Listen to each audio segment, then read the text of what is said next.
சிறுவனே, நான் யாருன்னு உன் அப்பா அம்மா உன்கிட்ட சொல்லலன்னு நினைக்கிறேன். நான் மகாராஜா கிருஷ்ணதேவராயர், விஜயநகரத்துடைய அரசர். உனக்கு சொல்லல? நீங்க இதெல்லாம் சொல்லனாலும் பார்க்க என்னமோ மகாராஜா மாதிரி தான் இருக்கீங்க. ஆனா பேருக்கு மட்டும்தான் மகாராஜா, ஆனா மனசளவுல இல்ல. உங்களோட இந்த மனசு என்னோட மனசை விட ரொம்பவே சின்னது. அதுதான் உங்களை இந்த சிம்மாசனத்துல உட்கார விடாம தடுக்குது. போதும், இதோட நிறுத்திக்க.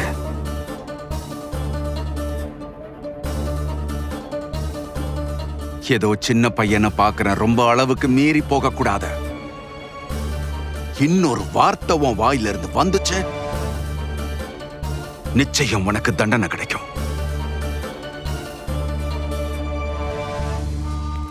ஐயோ கடவுளே, எப்படியெல்லாம் பேசுறான் பாருங்க அந்த பையன். என்ன போய் தாத்தாங்கிறான்.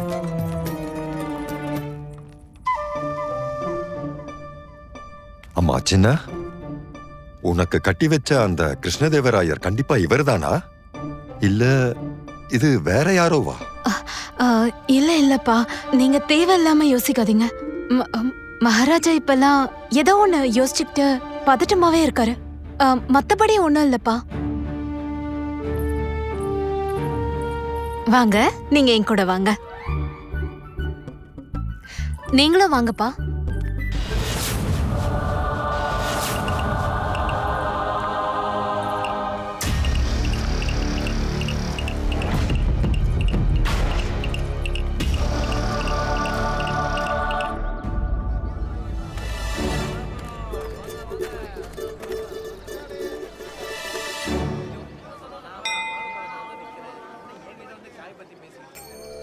வணக்கம் தாயே. நீங்களே பாத்தீங்கல்ல, மகாராஜா இப்பெல்லாம் சாதாரண விஷயத்துக்கும் ரொம்ப கோவப்படுறாரு. கட்டுக்கடங்காத கோபம் வருது. அவரோட குணம் இது கிடையாதுன்னு உங்களுக்கே தெரியும். காளியம்மா, இந்த ஊருக்கு நான் புதுசா வந்திருக்கேன். எனக்கு ஒரே ஒரு தோழி தான் கிடைச்சிருக்கா. இப்போ எனக்கும் அவளுக்கும் சண்டை. நான் தெரியாம அவளோட பொம்மையை தான் உடைச்சேன். யாராவது வெறும் பொம்மை உடைஞ்சதுக்கு இவ்ளோ கோவப்படுவாங்களா என்ன? இவ்ளோலாம் யாராவது கோவப்படலாமா? கோவம் நம்ம மனுஷங்களோட ரொம்ப ரொம்ப பெரிய எதிரின்னு அவகிட்ட நான் எப்படி சொல்ல போறேன்? ஒருவேளை அவளுக்கு அந்த கோபம் போகலனா என்னம்மா பண்றது? தாயே, மகாராஜாவுடைய கோபத்துக்கு காரணம் யாரோ எதிரியோ இல்ல யாரோ நடத்தின தாக்குதல்னாலயோ இல்ல. மகாராஜாவை திரும்பவும் ஆபத்து சூழ்ந்திருக்குன்னு தோணுது. போன முறை சித்ராங்கதா தேவி அவரோட பேராசையால அவரை கட்டுப்படுத்த பார்த்தா. இந்த முறை கோபம் எந்த ரூபத்துல வந்திருக்கும்? ஒருவேளை அந்த சோமு இல்ல இல்ல, அந்த குட்டி பையன் அப்பாவி. கோபம் என்னைக்குமே ஒரு குட்டி பையன் உருவத்துல வர வாய்ப்பே இல்ல. நீங்க பண்டிதர் ராமா அவர்கள் தானே? அதான் ஏதோ அஷ்டதி குஜுரன்னு சொல்லுவாங்களே. நானும் எங்க அப்பா அம்மாவும் உங்க பக்கத்து வீட்டுக்கு குடி வந்திருக்கோம். இதுக்கு முன்னாடி நாங்க மதுராயில இருந்தோம். ஆனா எங்க அப்பாவோட வியாபாரம் இங்க அமைஞ்சதுனால நாங்க எல்லாரும் ஒன்னா இங்க குடி வந்துட்டோம். அப்படிங்களா? இவ்வளவு அழகா முத்து முத்தா பேசுற இந்த முத்து பெண்ணுக்கு ஏதாவது பேர் இருக்கணும் இல்லையா? இருக்கு, மாலதி. சரி, அப்ப நான் கிளம்புறேன். நான் போய் இருக்கிற வீட்டு பாடத்தை எல்லாத்தையும் முடிக்கணும். இல்லனா எங்க குருஜி ரொம்ப திட்டுவாரு. சரி, போயிட்டு வா.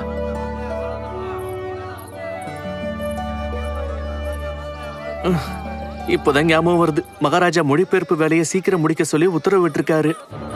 ஒருவேளை அவர் சொன்ன நேரத்துக்கு நான் முடிக்கலனா? ஐயோ கடவுளே, நான் கிளம்புறேன் தாயே.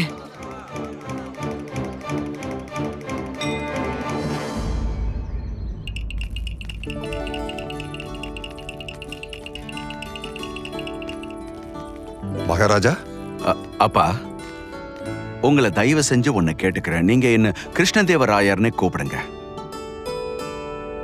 உங்க ஆசைப்படியே நடக்கட்டும். கிருஷ்ணதேவராயர் அவர்களே, இந்த பூத்தொட்டிய இத்தனை நாளா பாதுகாப்பா வச்சிருக்கீங்க. இத நான் உங்க கல்யாணத்துக்கு பரிசா கொடுத்திருந்தேனே. பொதுவா சொல்லுவாங்கல்ல, நாம எப்படி நம்ம மனைவிய பாத்துக்கிறோமோ அதே போல கல்யாண பரிசையும் பாத்துக்கணும்னு. அப்படி இல்லனா கல்யாண வாழ்க்கையே வீணாயிடும். அப்பா, மகாராஜாக்கு இந்த பூத்தொட்டிய 2 விஷயத்துக்காக கண்டிப்பா பிடிக்கும். வடிவுக்காகவும் வடிவமைப்புக்காகவும். இந்த பூத்தொட்டி என்னமோ எனக்கும் ரொம்பவே பிடிச்சிருக்கு. வேண்டாம், சொல்றதை கேளு. வேண்டாம்.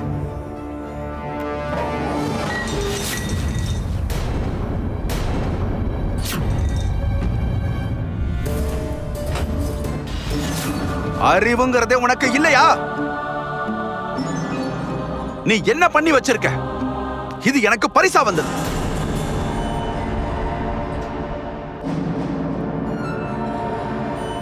மகாராஜா, கோபம் உங்களுக்கு நெருங்கிய நண்பன் போல. அப்பவே பண்டிதரவர்கள் சொன்ன மாதிரி கோபப்படுற ஒரு மனுஷன் அந்த சிம்மாசனத்துக்கு தகுதியானவரே இல்ல.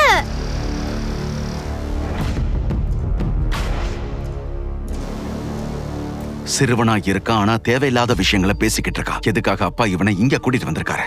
இந்த பையன் வாயில இருந்து வர ஒவ்வொரு வார்த்தையும் எனக்கு பயங்கர கோவத்தை உண்டாக்குது.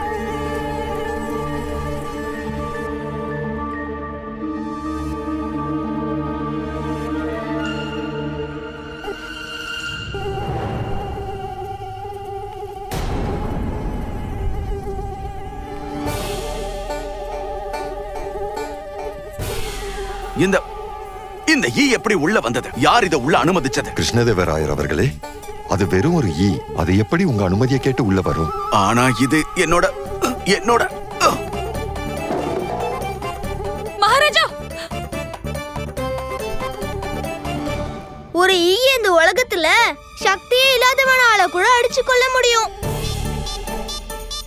ஆனா இவர் மகாராஜாவா இருந்தும் கூட ஒரு ஈ அடிச்சு கொள்ள முடியலையே. போதும், நீ நிறுத்து.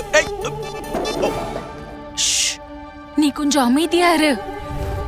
இல்லனா மகாராஜா உனக்கு மிளகு கஷாயம் குடிக்கிற தண்டனையை கொடுத்துருவாரு. இங்க பாரு ஈ, உனக்கு ரொம்பவே நன்றி. இவர் என்ன அவரோட சிம்மாசனத்திலேயே உட்காரவே விடல. ஆனா நீ இவரோட சிம்மாசனத்துல இவரையே உட்கார விடல. சிறுவனே, வீரர்களே, இந்த சிறுவனை இங்க இருந்து கூட்டிட்டு போங்க. இருங்க. இவன் வெறும் சின்ன ஒரு பையன்தான் மகாராணி. இங்கேயே இருந்துட்டு போகட்டும். ஏன்னா இப்ப நான் இந்த ஈய அடிச்சு நான் கொல்ல போறேன். அத இந்த பையன் அவன் 2 கண்ணால பார்க்கணும்னு நான் ஆசைப்படுறேன்.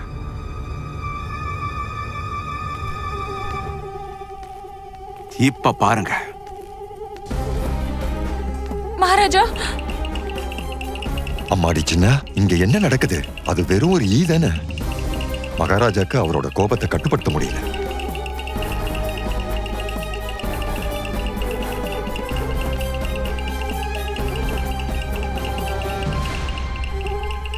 அவர் இதே மாதிரி தான் உன்கிட்டயே நடந்துக்கிறாரா என்ன? அப்படியெல்லாம் இல்லப்பா. வேலைக்காரங்களை கூட ரொம்ப நல்லா பாத்துக்கிற குணம் இவரோடது. ஆனா கொஞ்ச நாளாதான் இப்படி இருக்காரு.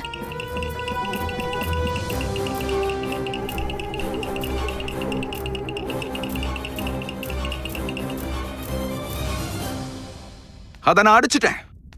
அடிச்சு ஓட விட்டுட்டேன். வாங்கிக்க. ஞாபகம் இருக்கட்டும், இந்த நிமிஷத்துல இருந்து ஒரே ஒரு ஈ கூட என்னுடைய அரண்மனைக்குள்ள வரவே கூடாது. போங்க.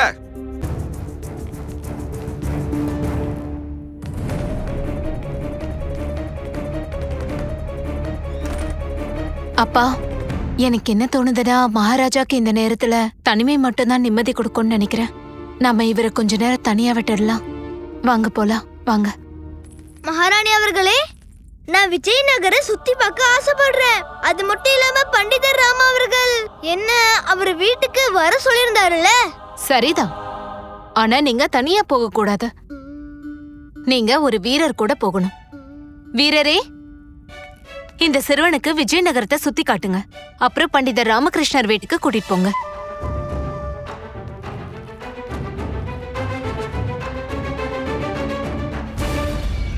நிறைய சாப்பிட்டு எனக்கு ஒரே மந்தமா இருக்கு. வாங்க சிஷ்யர்களா, வாங்க வந்து என்னோட கைய கால புடிங்க. வாங்க. என்ன குருஜி, நாங்க தினமும் தான் உங்க கைய கால பிடிச்சு விடுறோம். இன்னைக்காவது கழுத்தை பிடிக்கிற வாய்ப்பு கொடுங்க, புடிச்சு விட்டுறோம். வாங்க, புடிச்சு விடுங்க. என்ன சொன்னீங்க? ஒண்ணும் இல்ல குருஜி, உங்க கைய கால பிடிக்கிறது மட்டும் தானே எங்க வாழ்க்கையோட ஒரே ஒரு குறிக்கோள். அத மட்டும் பிடிக்க விடுங்க, நாங்க சந்தோஷமாவே இருந்துடுறோம். வணக்கம் குருதேவரே. ஏய் பண்டிதர் ராமகிருஷ்ணா, எப்ப பார்த்தாலும் சொல்லாம கொள்ளாம வந்து நிக்கிறதே உன் வேலையா போச்சு. நான் ரொம்ப சோர்வா இருக்கேன், ஓய்வு எடுக்கலாம்னு நினைச்சேன், நீ வந்துட்ட. உன்னோட இந்த மொழிபெயர்ப்பு வேலை எனக்கு பெரிய தலைவலியா இருக்கு. ஒன்னும் பிரச்சனை இல்ல குருதேவரே, நீங்க முதல்ல ஓய்விடுங்க. கொஞ்ச நேரத்துக்கு அப்புறமா நம்ம வேலையை ஆரம்பிக்கலாம், சரியா? வேற என்ன குருஜி, பண்டிதர் ராமகிருஷ்ணா தான் எல்லா வேலையும் பார்க்க போறாரு. அதுல எங்க குருஜி கொஞ்சமா ஒரு உதவியே பண்ண போறாரு. அதுக்கு கூட இவருக்கு ஓய்வு கேக்குதான் ஓய்வு. ஏய் வாய் முடுங்கடா முட்டாளுங்களா. என்ன சொன்னீங்க? முட்டாளுங்களா? நீங்க எங்களை முட்டாள் முட்டாள்னு சொல்லியே அரசவையில எல்லாரும் முன்னாடியும் நாங்க 2 பேரும் நகைச்சுவைக்கு ஆளாய நிக்கிறோம் குருவே. இனிமே நீங்க எங்களை முட்டாள்னு சொல்லக்கூடாது. சொல்லக்கூடாதுன்னா சொல்லக்கூடாது. உன்னோட நாக்கு இழுத்து வச்சு அறுத்துருவேன். அதை தவிர உங்களால வேற என்ன பண்ண முடியும்? தனி இவனை பாத்தியா? என்ன சொல்றான்னு கேட்டியா? சரியா சொல்றான். இப்போதான் மணி சரியா பேசுறான். நீங்க பண்ற அநியாயத்தை தான் மணி தட்டி கேட்டுக்கிட்டு இருக்கா. என்ன? இல்ல நீங்க மட்டும்தான் சரியா இருக்க முடியும். மணிதான் முட்டாளாச்சே. பாவம் அவனுக்கு தான் தெரியாம போச்சே. எருமைக்கு மகுடி வாசிச்சு ஒரு பிரயோஜனமும் இல்லன்னு. எருமையா? நீ என்னையா எருமைன்னு சொல்ற? மன்னிச்சிடுங்க குருஜி, உங்களுக்கு கஷ்டமா இருந்திருக்கும்ல. ஆமா. அட இதுல உங்களுக்கு என்ன கஷ்டம்? பாவம் அந்த எருமைக்கு தான் அசிங்கம். இதுல நீங்க கஷ்டப்பட என்ன இருக்கு? விட மாட்டேன்டா, உன்னை கண்டிப்பா விட மாட்டேன். குருதேவரே கொஞ்சம் பொறுமையா இருங்க, கொஞ்சம் பொறுமையா இருங்க. பொறுமையா இருக்க முடியாது பண்டித ராமகிருஷ்ணா. இங்க ஒரு பூகம்பமே வெடிக்க போகுது. அட, வெடிக்க விடுங்க அந்த பூகம்பத்தை. தனிமணி கொஞ்ச நேரம் 2 பேரும் சும்மா இருங்க. நீங்க 2 பேரும் உங்க கோபத்தை அடக்கிக்கங்க, சரியா? பண்டித ராமகிருஷ்ணா, நீங்க இந்த விஷயத்துல தலையிடாதீங்க. இனி யார் பேச்சு நாங்க கேட்க மாட்டோம். சிஷியர்களை அடிமை மாதிரி வச்சு நடத்திக்கிட்டு இருக்காரு இந்த குரு. என்னால என்னோட கோவத்தை கட்டுப்படுத்த முடியல. இவங்க உடம்புல இருக்கிற ஒவ்வொரு எலும்பையும் நொறுக்கிற வரைக்கும் என்னால பொறுமையா இருக்க முடியாது. அந்த கட்டை எங்க போச்சு? குருதேவரே எங்க நில்லுங்க. போச்சு அந்த கட்டை? அட நீங்க 2 பேரும் சரியான நேரத்துல கட்டைய காணுமே. ஈஸ்வரா, நான் இந்த இடத்தை விட்டு கிளம்புறதா நல்லதுன்னு நினைக்கிறேன். கோபம் விஜயநகரத்தை எப்படி ஆட்டி படைக்க போகுதோ தெரியலையே. என்னோட கட்டை எங்க போச்சு? இன்னைக்கு அவருக்கு அந்த கட்டை கிடைக்காது. எங்க போச்சு என்னோட கட்டை?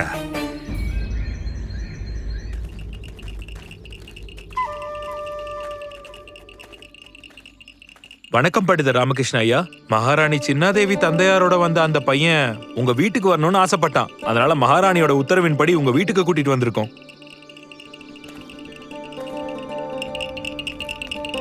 அடலாமா வந்துட்டியா? பண்டித் ராமகிருஷ்ணா அவர்களே, ரொம்ப நன்றி. உங்க வீட்டுக்கு வர சொன்னதுக்கு ரொம்ப நன்றி. நீங்க சொன்னதுனாலதான் குண்டப்பா மாதிரி ஒரு நண்பன் கிடைச்சிருக்கான். பாருலாமா, என்னோட புது பொம்மை இவன் தான் கொடுத்தான். இதுல வர சத்தம் என் மணி சத்தத்தை விட ரொம்ப நல்லா இருக்கு.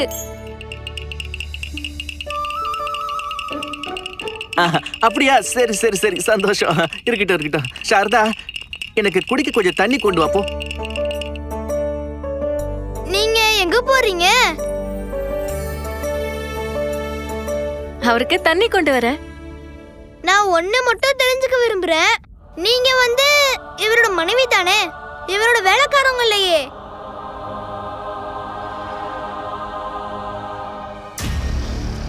எவ்வளவோ வேலை பாக்குறீங்க, கூடவே இவர் சொல்றதெல்லாம் கேட்டுட்டு இருக்கீங்க.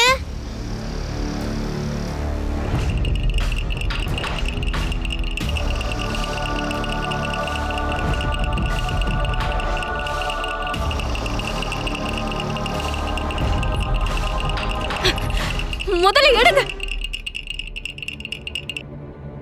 தண்ணியை நீ எடுத்துட்டு வந்தா தானே கையில எடுக்க முடியும். நான் ஒன்னும் தண்ணி எடுக்க சொல்லல, ஒரு சபதத்தை எடுங்க. சபதத்தை எடுங்க. இனிமே எனக்கு எந்த வேலையும் சொல்ல மாட்டீங்கன்னு சபதம் எடுங்க. அப்புறம் இன்னொன்னு, இன்னைக்கு குடிக்க தண்ணி கேட்ட மாதிரி வேற என்னைக்கும் என்ன கேட்காதீங்க. அப்ப சரி, நான் கேட்காமலே நீ தண்ணியை கொடுத்துரு. அப்ப நான் கேட்க வேண்டிய அவசியமே இருக்காதுல்ல. நீ எதுக்கு இப்படி கோவப்படுற? நானே போய் தண்ணியை எடுத்துக்கிறேன்.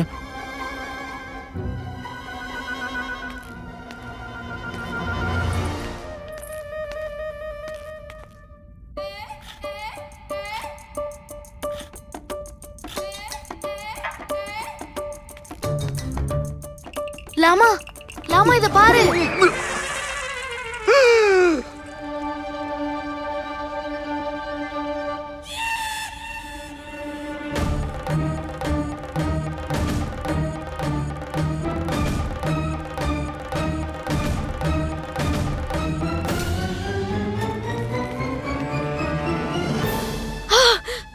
இன்னைக்கு தானே முதல் தடவையா உங்களையே தண்ணி எடுத்துக்க சொன்னேன். அதுக்கு எதுக்காக என் மேல இவ்ளோ தண்ணியை கொட்டிட்டீங்க? இப்ப நான் மறுபடியும் உங்களால குளிச்சாகணும்.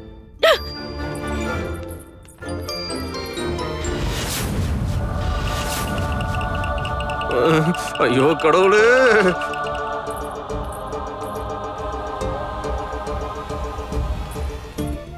நான் எதுக்கு குளிக்கணும்? இப்போ உங்களை குளிப்பாட்டுறேன்.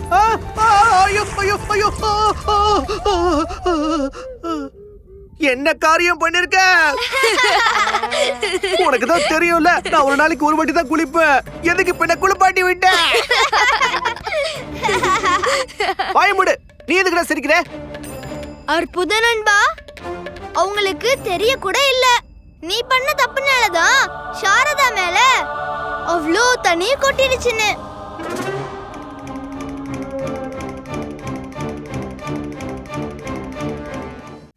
சாரதா, இந்த குண்டப்பனை முதல்ல புடி.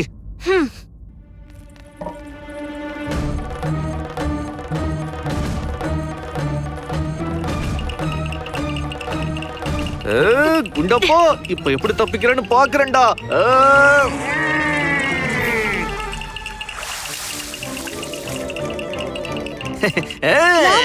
என்ன காரியம் பண்ணிட்டு இருக்க நீ? இப்ப சந்தோஷமா? திடீர்னு குளிப்பாட்டினா உனக்கு இனிக்குதா?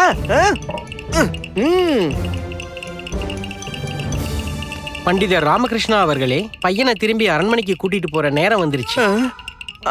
கூட்டிட்டு போங்க, கூட்டிட்டு போங்க. நாளைக்கு மறுபடியும் வா. கண்டிப்பா நண்பா.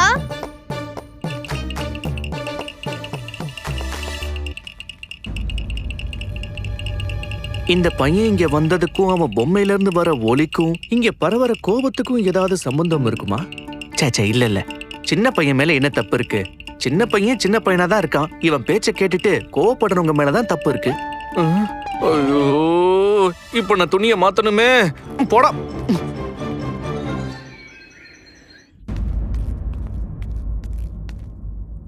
பண்டிதர் ராமகிருஷ்ணா அவர்களே, சீக்கிரம் எந்திரிங்க, அரசவைக்கு போனோம். போகலாம் போகலாம், போகலாம். வாங்க போலாம், வாங்க வாங்க வாங்க வாங்க வாங்க. இருங்க இருங்க, ஒரு நிமிஷம் இருங்க. நீங்க என்ன இந்த நேரத்துல என் வீட்டுக்கு எதுக்கு வந்தீங்க? வர வேண்டி இருந்தது, என்ன காரணம் அப்படிப்பட்டது.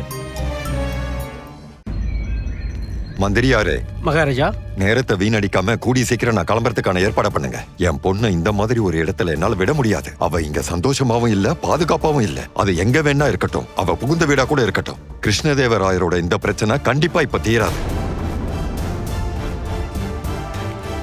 வணக்கம் மகாராஜா. அனுமதி இல்லாம நீங்க பேசும்போது குறுக்கிடுறதுக்கு என்ன மன்னிக்கணும். அப்படி என்ன நடந்து போச்சுன்னு நீங்க இவ்வளவு கோவமா உங்க மருமகன் கிருஷ்ணதேவராயரை பத்தி இப்படி எல்லாம் பேசுறீங்க? பண்டித ராமகிருஷ்ணா அவர்களே, கண்ணால பார்த்தத நிரூபிக்க வேண்டிய அவசியம் இல்ல. அதனாலதான் சொல்றேன், நீங்களே உங்க கண்ணை திறந்து பாத்தீங்கன்னா இந்த அரண்மனையில என்ன நடக்குதுன்னு தெரியும். ஐயோ ஈஸ்வரா, அந்த வீரன் இங்க ஏதோ தப்பு நடந்திருக்குன்னு சொன்னாரு. ஆனா இங்க மகாராணியோட அப்பா நம்ம மகாராஜாவை பத்தி தப்பு தப்பா பேசிட்டு போறாரு. அம்மா தாயே, நான்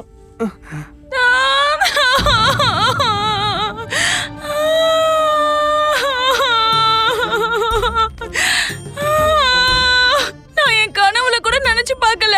நான் செஞ்ச அத்தனை சமையலும் நானே சாப்பிடுற நிலைமை வரும்னு நினைச்சு கூட பார்த்ததே இல்ல.